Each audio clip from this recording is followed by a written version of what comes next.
IPL 2020 मुकाबला number था 34, जो कि Delhi Capitals versus Chennai super Kings के बीच घमासान मुकाबला आखिरी ओवर तक गया और 2 गेंद पहले ही जीत हासिल करने के लिए दिल्ली कैपिटल्स काफ़ी जद्दोजहद करती नजर आई। जी हां दोस्तों, 1 बॉल पहले ही और 5 विकेट से दिल्ली कैपिटल्स ने यह मुकाबला जीता और जीत के साथ ही पॉइंट्स टेबल पर नंबर 1 पे आ गई है। जानकारी दे दें किस प्रकार से हमें मैच में क्या कुछ खास मोमेंट देखने को मिले, किसने सबसे ज़्यादा बल्लेबाजी की अच्छी और किसने गेंदबाजी की सबसे बेहतरीन। बात करते हैं पूरे मैच के हाल की, जहां एक तरफ थे आज के मैच में सबसे युवा कप्तान श्रेयस अय्यर, तो दूसरी तरफ से सबसे एक्सपीरियंस कप्तान अब तक के आईपीएल के इतिहास के, जिन्होंने अपनी टीम को सबसे ज़्यादा बार विजेता बनाया है। दोनों ही की टीम एक पहले भी मैच खेल चुके, जिसमें भी पहले भी दिल्ली कैपिटल्स की जीत हुई थी, लेकिन अब ये सीज़न का दूसरा मुकाबला इन दोनों टीमों के बीच खेला गया, जहाँ पर दिल्ली कैपिटल्स ने एक बार फिर से चेन्नई सुपर किंग्स को हरा दिया। जी हाँ दोस्तों, भले से ही चेन्नई सुपर किंग्स ने टॉस जीतकर बाकी कप्तानों की तरह बल्लेबाजी का ही फैसला किया हो, लेकिन यह फैसला काफ़ी गलत साबित तब होता है जब आपके बल्लेबाज आपका साथ ना दें।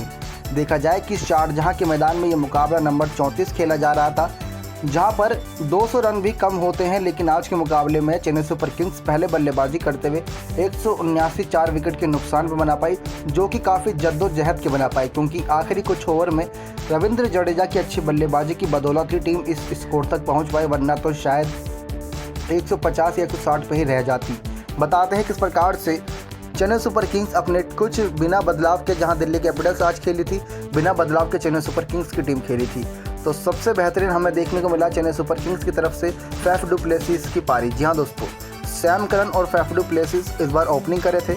सैम करन की ओपनिंग चेन्नई सुपर किंग्स के कप्तान महेंद्र सिंह धोनी का साफ बताती है कितने दबाव में है इस साल, क्योंकि देखने को मिलता था कि शेन वॉटसन और फैफ डू प्लेसिस की जब जोड़ी उतरती थी मैदान पे तो एक अलग ही अंदाज में उतरती थी। उसके बाद अंबाती रायडू, सुरेश रैना जैसे खिलाड़ी संभाल लेते थे, लेकिन इस साल सुरेश रैना नहीं है, तो टीम को काफ़ी खामियाजा भुगतना पड़ रहा है और सैम करन को ओपनिंग करानी पड़ रही है ताकि अच्छी शुरुआत मिल सके।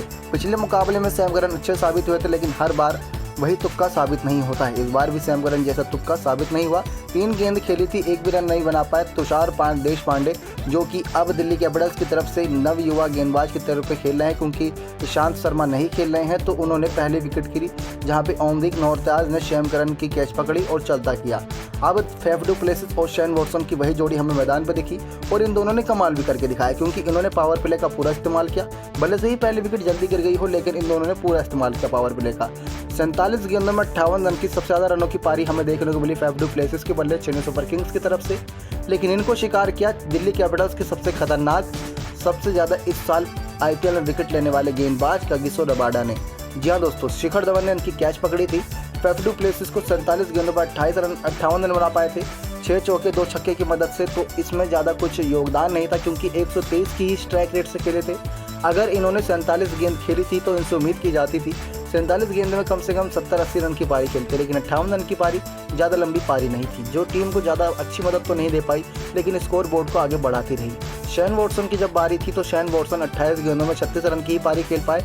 शेन वॉटसन लंबे छक्के मारने के लिए जाने जाते हैं। शारजाह का मैदान तो यूँ तो वैसे भी छोटा है, लेकिन आज इनके बल्ले से एक भी छक्का नहीं निकला। जी हाँ दोस्तों, सबसे खास बात इनके बल्ले में देखने को मिला किस प्रकार से काफ़ी शांत दिमाग से खेले थे, क्योंकि दिल्ली कैपिटल्स के गेंदबाजों को आप बखूबी जानते ही हैं कि जब उनकी गेंदबाजी की बारी आती है तो सामने खड़े कितने भी धुआंधार बल्लेबाज हों, उनके पसीने छूट ही जाते हैं, क्योंकि एक तरफ से ओमदीप नौरताज 150 तक की स्पीड तक गेंद चलाने के लिए जाने जाते हैं, तो दूसरी तरफ कागिसो रबाडा अपनी अच्छी गेंदबाजों में बल्लेबाजों को फंसाकर चलता करते हैं। इसी वजह से इस साल वो पर्पल कैप अपने सर पर एकदम ताज की तरह सजाए हुए हैं और उनसे कोई छीन भी नहीं पाया अभी तक। तो वहीं शेन वॉटसन को ओमदीप नौरताज ने अपना विकेट हासिल करके इनको चलता किया, तो हमें देखने को मिला अब अंबाती रायडू और MS धोनी की जोड़ी मैदान पे थी। अंबाती रायडू तो काफ़ी अच्छा खेले थे, लेकिन महेंद्र सिंह धोनी आज के मैदान में मैच में फिर से फेल होते नजर आए। जी हाँ दोस्तों, महेंद्र सिंह धोनी के बल्ले से सिर्फ 5 गेंदों में 3 रन ही आए। अगर देखा जाए चेन्नई सुपर किंग्स की टीम की हार की वजह, तो वो है उनका मिडिल ऑर्डर के बाद जो फिनिशिंग टच देना होता है, वो अभी तक कोई बल्लेबाज महेंद्र सिंह धोनी की तरह नहीं दे पा रहा है, और ना ही महेंद्र सिंह धोनी खुद दे पा रहे हैं। महेंद्र सिंह धोनी भले ही टीम के कप्तान हो, लेकिन टीम उम्मीद करती है जब 11 खिलाड़ियों के साथ खेले, जिसमें कप्तान को भी शामिल किया जाता है, तो कप्तान को भी एक कप्तानी पारी खेलनी चाहिए जो 30+ 40+ रन की होनी चाहिए। लेकिन महेंद्र सिंह धोनी के पास आज पूरा मौका था, 5 गेंदों में 3 ही रन बना पाए और इनको विकेट ले लिया ओमदीप नौरताज ने और कैच पकड़ा था एलिस कैरी ने, जो पीछे खड़े थे विकेट कीपिंग के तौर पे। अब महेंद्र सिंह धोनी का विकेट गिर गया था, अंबाती रायडू दूसरे छोर पे खड़े हुए थे और ये टिक के खेल रहे थे, क्योंकि ये जानते थे कि अगर ये भी आउट हो गए फिर ज़्यादा बल्लेबाज बचे नहीं हैं। भले से ड्वेन ब्रावो, रविंद्र जडेजा पे भरोसा किया जा सकता है, लेकिन वो लंबी पारी खेलने के लिए नहीं जाने जाते हैं। लंबी पारी सिर्फ वही बल्लेबाज खेल सकता है जो शुरुआत से बल्लेबाजी करते हुए टिक कर आया है। हमें देखने को मिला कि इस प्रकार से अंबाती रायडू ने 25 गेंदों में 45 रन की नाबाद पारी खेली, एक चौका जड़ा था और 4 छक्के इनके बल्ले से आए।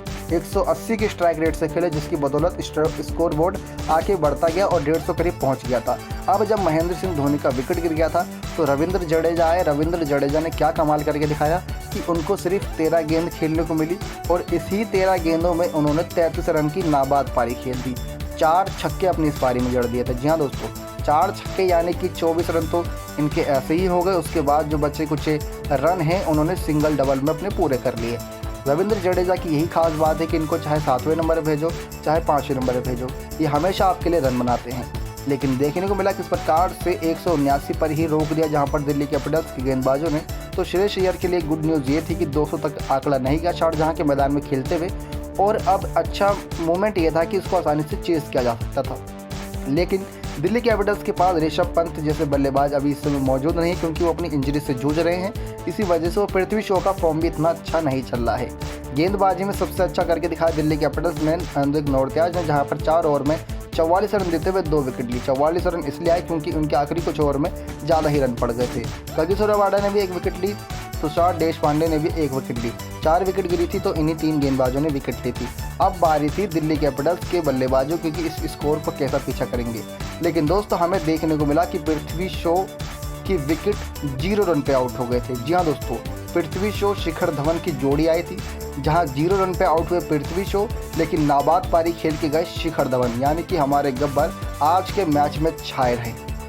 और इनके बल्ले से आया IPL के सीज़न का इनका पहला खुद का शतक। जी हाँ दोस्तों, इन्होंने आज शतकीय पारी खेली है।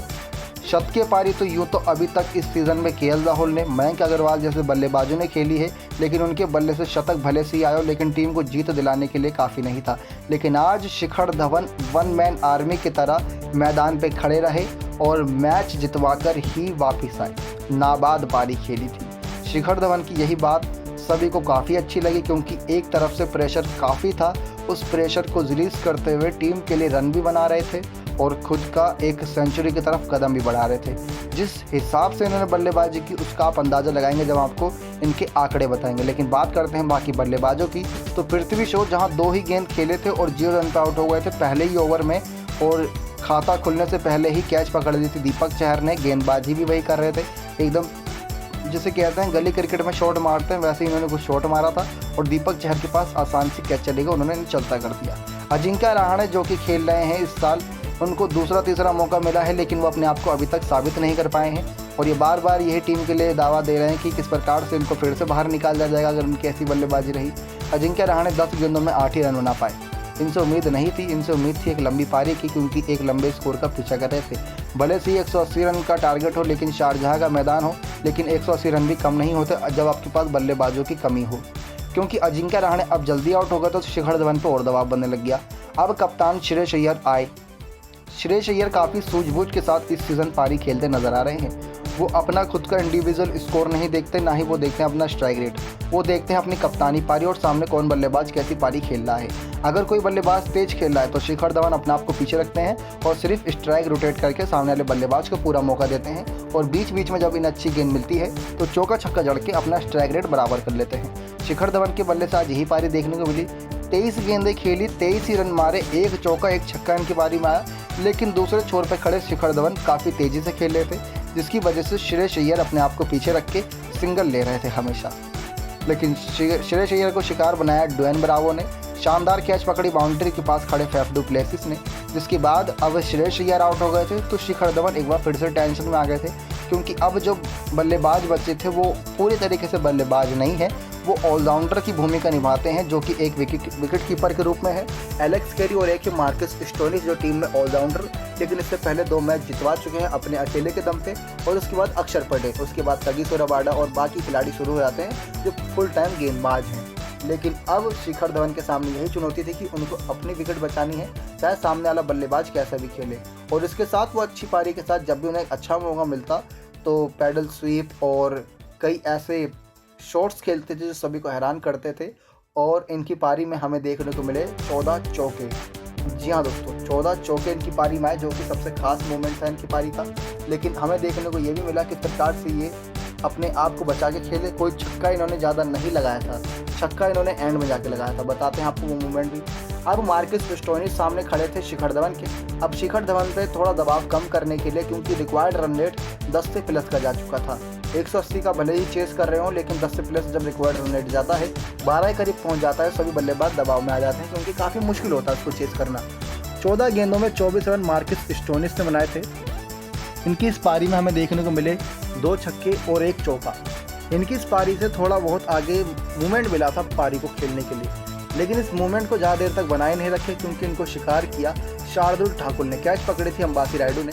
इससे पहले एक कैच शार्दुल ठाकुर ने छोड़ी थी, और इससे पहले एक कैच बाउंड्री पे खड़े जडेजा की तरफ गई थी शिखर धवन की, जो एक मूवमेंट था जहाँ पे आउट हो सकते थे, लेकिन वो कैच छोड़ी थी। और अंबाती रायडू ने एक कैच छोड़ी थी शिखर धवन की 80 करीब रन पे। इन्हीं 2 गलतियों की वजह से शिखर धवन का आज सेंचुरी पूरा हो गया, क्योंकि 2 कैच छोड़ी थी इनके आज मैच में। अब मार्कस स्टोइनिस 14 गेंदों में 24 रन मार के ये भी चलते गए, और 1 ही चौका और 2 ही छक्के मार पाए थे। एलेक्स कैरी की बारी थी। एलेक्स कैरी को अपने आप को साबित करना है, क्योंकि वो विकेट कीपर और बल्लेबाज के रूप में टीम में खेल रहे हैं। भले से अभी ऋषभ पंत अगर इंजरी से जूझ रहे हैं, लेकिन इनको अपने आप को साबित करना चाहिए कि हाँ, ये बल्लेबाज अच्छे हैं, इनको आप हमेशा फुल टाइम खिला सकते हैं। लेकिन इनकी जो पिछली 2 पारियां भी आप उठा के देखेंगे, 3-4 रन पे ही आउट हो गए थे ये। और आज के मोमेंट में भी हमें कुछ ऐसे देखने को मिला कि 7 गेंदों में 4 ही रन बना पाए थे। बॉलर सैम करन की गेंद पर आउट होकर चलते बने, कैच पकड़ी थी फैफ डू प्लेसिस ने। और जब आउट हुए थे, जब आखिरी ओवर से ठीक ओवर पहले सैम करन ने अपना 19वां ओवर डाला था, और 19वें ओवर में करीब 25 रन करीब चाहिए थे, यानी कि टीम को चाहिए थे 12 गेंदों में 21 रन। 12 गेंदों में 21 रन चाहिए था। आप इससे अंदाज़ा लगा सकते हैं कि 7 गेंदें यही खेल गए, 4 ही रन बना पाए थे। और अंत की ओवर में चाहिए था अब टीम को 1 ओवर में 17 रन। जी हाँ दोस्तों, लेकिन अगर देखा जाए तो सैम करन के 19वें ओवर में ही शिखर धवन ने अपनी सेंचुरी पूरी की थी। 100 रन की पारी खेल ली थी। 100 रन की पारी में 14 चौके, 1 छक्का शामिल था। 174 के स्ट्राइक रेट से 58 गेंदों पे 101 रन की पारी खेली। अब इनके पास एक मोमेंट ये था कि आखिरी ओवर में 6 गेंदें थी, 6 गेंदों पर 17 रन बनाने थे। अब सामने खड़े थे शिखर धवन, क्योंकि जब सैम करन की आखिरी गेंद थी 19वें ओवर की, तो इन्होंने 1 रन लेके अपना शतक भी पूरा किया था और स्ट्राइक रोटेट हो गई थी।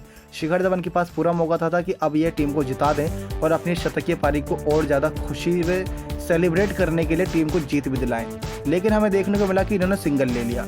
सिंगल लेने के बाद सबके चेहरे पर टेंशन थी, क्योंकि अब सामने एक ऐसा बल्लेबाज था जिसने अभी तक मैच में एक भी गेंद नहीं खेली थी, और अब चाहिए थे 5 गेंदों में 15 रन। जी हाँ दोस्तों, 5 गेंदों में 15 रन की अब दरकार थी, और सामने थे अक्षर पटेल और गेंद थी रविंद्र जडेजा के हाथ में। अक्सर हमने देखा है जब भी ऐसा मोमेंट बनता है तो ड्वेन ब्रावो आखिरी ओवर कराते हैं, और 1 ओवर ड्वेन ब्रावो को बचा भी था। बावजूद इसके ड्वेन ब्रावो को थोड़ी बहुत इंजरी आई, जिसकी वजह से वो मैदान से बाहर चले गए। मैदान से बाहर जाते ही चेन्नई सुपर किंग्स की किस्मत भी उनके साथ ही चली गई। अब सामने रविंद्र जडेजा और एक और स्पिनर गेंदबाज जो बल्लेबाज के रूप में अब बैटिंग कर रहे थे, अक्षर पटेल ऑलराउंडर हैं। ये दोनों ही खिलाड़ी भारतीय इंडिया के टीम के। तो अक्षर पटेल ने क्या करा कि पहली ही गेंद पर शानदार छक्का जड़ दिया। इसी छक्के के साथ उन्होंने अपने आप को साबित कर दिया कि अब बाकी रन यही बनाएंगे। इस छक्के के साथ आसानी से टीम थोड़े और रन के करीब आई, जहां पर अब चाहिए थे 4 गेंदों में 9 रन। 4 गेंदों में 9 रन चाहिए था। फिर उसके बाद इन्होंने एक और छक्का जड़ दिया। इस छक्के को जड़ते ही अब चाहिए था 3 गेंदों में 3 रन। हमें देखने को मिला किस प्रकार से अच्छी पारी खेलते हुए इन्होंने एक और चौका जड़ दिया। जी हाँ दोस्तों, आप देख ही सकते हैं किस प्रकार से इन्होंने 5 ही गेंद खेली थी, लेकिन 21 रन की पारी बनाई। जी हाँ दोस्तों, 5 गेंदों में 21 रन बनाए। 420 के स्ट्राइक रेट से अक्षर पटेल आखिरी ओवर खेले थे। 3 छक्के की बदौलत जहां टीम को चाहिए थे 17 रन, इन्होंने ज़्यादा ही बना दिया। बल्कि बीच में इन्होंने 1-2 रन भी दौड़ा था, जहां पे 3 गेंदों में जब 3 रन चाहिए थे, तब इन्होंने तीसरी गेंद पे 2 रन दौड़ के अब 2 गेंदों में चाहिए था 1 ही रन, यानी कि मैच टाई हो चुका था। 2 गेंदों में 1 ही रन चाहिए था और टीम के लिए अच्छे खासे मूवमेंट पे थे ये। और इन्होंने रविंद्र जडेजा की अगली ही गेंद पर शारजाह के छोटे मैदान का फ़ायदा उठाते हुए छक्का जड़ के टीम को जीत दिला दी। शिखर धवन की सेंचुरी की खुशी को डबल खुशी में बदल दिया और 185 रन बना दिए, जहां पर 179 सिर्फ चेन्नई सुपर किंग्स बना पाई थी। और 1 गेंद पहले ही दिल्ली कैपिटल्स ने मैच जीत लिया 5 विकेटों से और 1 गेंद पहले। इसी जीत के साथ दिल्ली कैपिटल्स पॉइंट्स टेबल में नंबर 1 पे आ गई है। जानकारी दे दे पॉइंट्स टेबल में अब क्या कुछ घटा है, क्योंकि आज 2 मुकाबले थे। जो था दिन वाला मुकाबला Rajasthan Royals versus royal challenger Bangalore के बीच, जिसमें रॉयल चैलेंजर बेंगलोर ने भी आखिरी की 2 गेंद रहते हुए भी मैच जीता था, क्योंकि उसमें हमें सुपर ह्यूमन AB डिविलियर्स की एक शानदार पारी देखने को मिली थी। उसमें पारी आई थी उनकी सिर्फ और सिर्फ 22 गेंद में 55 रन की। लेकिन पॉइंट्स टेबल की बात करें तो दिल्ली कैपिटल्स नंबर 1 पे 9 मुकाबले इनके हो गए हैं। अब सिर्फ 5 ही मुकाबले बचे हैं जो इनके सीज़न में खेले जाने हैं। अगर क्वालिफाई करते हैं तो सेमीफाइनल, क्वालिफाई, एलिमिनेटर, ये सब चलता रहेगा आगे। 9 में से 7 जीत के साथ 2 हार के साथ 14 अंकों के साथ नंबर 1 पर दिल्ली कैपिटल्स बरकरार है। मुंबई इंडियंस 8 में से 6 मैच जीती है, 2 मैच हारी है। कल इनका मुकाबला शाम को होने वाला है शानदार तरीके से, जो कि किंग्स 11 पंजाब यानी KL राहुल के सामने होगा। रोहित शर्मा का मुकाबला, अगर इस मुकाबले को जीतते हैं तो फिर से दिल्ली कैपिटल्स को नीचे छोड़ते हुए मुंबई इंडियंस नंबर 1 पर आ जाएगी। इन दोनों के बीच आपस में तकरार तो चलती रहेगी फर्स्ट और सेकंड में। अगर फर्स्ट पे सेकंड पे दोनों टीम कोई भी रहे तो ज़्यादा अंतर नहीं पड़ता, दोनों को ही 2-2 मौके, एक 2-2 मौका मिलेगा कि वो क्वालिफाई कर सके फाइनल के लिए। RCB की टीम आज दिन वाला मुकाबला जीती थी, 9 में से 6 मुकाबले जीतकर वो तीसरे नंबर पर बरकरार है। अगर उनको फर्स्ट या सेकंड माना है तो कोशिश ये करनी होगी जब उनका अगला मुकाबला मुंबई इंडियंस या दिल्ली कैपिटल्स के साथ होगा तो वहीं पर उनके पास चांस होगा कि उनको हराकर अपने आप को ऊपर ला सके टॉप 2 में, जिससे इनको 2 मौका मिल सके। 12 अंकों के साथ रॉयल चैलेंजर बेंगलोर भी तीसरे नंबर पर बरकरार है। कोलकाता नाइट राइडर, इनके 8 ही मुकाबले हुए हैं, अभी 6 मुकाबले बाकी हैं। कल इनका मुकाबला होना है सनराइजर्स हैदराबाद के सामने, जहाँ एक तरफ होंगे इयान मॉर्गन, दूसरी तरफ होंगे डेविड वॉर्नर। 8 में से 4 मैच जीतकर 8 अंकों के साथ चौथे नंबर पर, यानी कि टॉप 4 में बरकरार है। और कल के मुकाबले में अगर हैदराबाद जीत जाती है तो वो 5वें नंबर पे ही रह सकती है, लेकिन हाँ चांसेस ज़्यादा रहेंगे कि कोलकाता नाइट राइडर से ऊपर आ जाए, क्योंकि कोलकाता नाइट राइडर के 4 ही मैच जीते होंगे। इनका भी 9वां मुकाबला है, सनराइजर्स हैदराबाद का भी 9वां मुकाबला है। जीत के साथ नेट रन रेट अच्छे होने की वजह से हैदराबाद की टीम चौथे नंबर पर आ जाएगी, इस बात में कोई दो राय नहीं। चेन्नई सुपर किंग्स की टीम आज का मुकाबला हार चुकी है और अब इनकी इस सीज़न में 6ठी हार थी और 3 ही मुकाबले जीत पाई है। ये शायद इस सीज़न में इनका उल्टा चल रहा है, क्योंकि हर सीज़न में 9 में से 6-7 मुकाबले तो आसानी से जीतती थी और 1 ही 2 मुकाबले हारती थी, लेकिन इस सीज़न में उल्टी गंगा बह रही है। 6 अंकों के साथ ये 6ठे नंबर पे हैं। राजस्थान रॉयल्स भी 6 अंकों के साथ 7वें नंबर पे हैं, क्योंकि देखने को मिला कि 9 में से 3 मैच जीतकर 6 मैच हारकर अभी तक ये भी 7वें नंबर पे है। किंग्स 11 पंजाब टीम की बात करें तो 8 में से 2 ही मैच जीत पाई है, 6 मैच हार चुकी है। 4 अंकों के साथ ये 9वें नंबर पे हैं। देखने को किस प्रकार से मिल रहा है कि लास्ट की 3 टीमें जो हैं वो एक ही साथ आ सकती हैं अगर कल का मुकाबला किंग्स 11 पंजाब की टीम जीत जाए, तो ये खास मूवमेंट होगा इनके बीच का। तो ये रहा पूरा दोस्तों मैच का हाल, किस प्रकार से हर मूवमेंट की हर बारी की हमने आपको बता दी। शिखर धवन के शतक से लेकर वो कैच छूटना, जब उनकी 2 कैच छोड़ी गई जिसकी वजह से उन्होंने अपना शतक आसानी से कंप्लीट किया। तो आशा करते हैं आपको हमारी वीडियो पसंद आई होगी। मिलते हैं कल दिन वाले मुकाबले की और शाम के हाइलाइट्स के साथ, जो कि दिन वाला मुकाबला 3:30 बजे से आपको लाइव देखने को मिलेगा। हैदराबाद वर्सेस कोलकाता का शाम वाला मुकाबला आपको देखने को मिलेगा मुंबई वर्सेस पंजाब का, जो कि काफ़ी घमासान हो सकता है। इसी वजह से यूनिवर्स बॉस क्रिस गेल की वापसी भी करा दी गई है। नेक्स्ट 9 स्पोर्ट्स से दीपक की रिपोर्ट।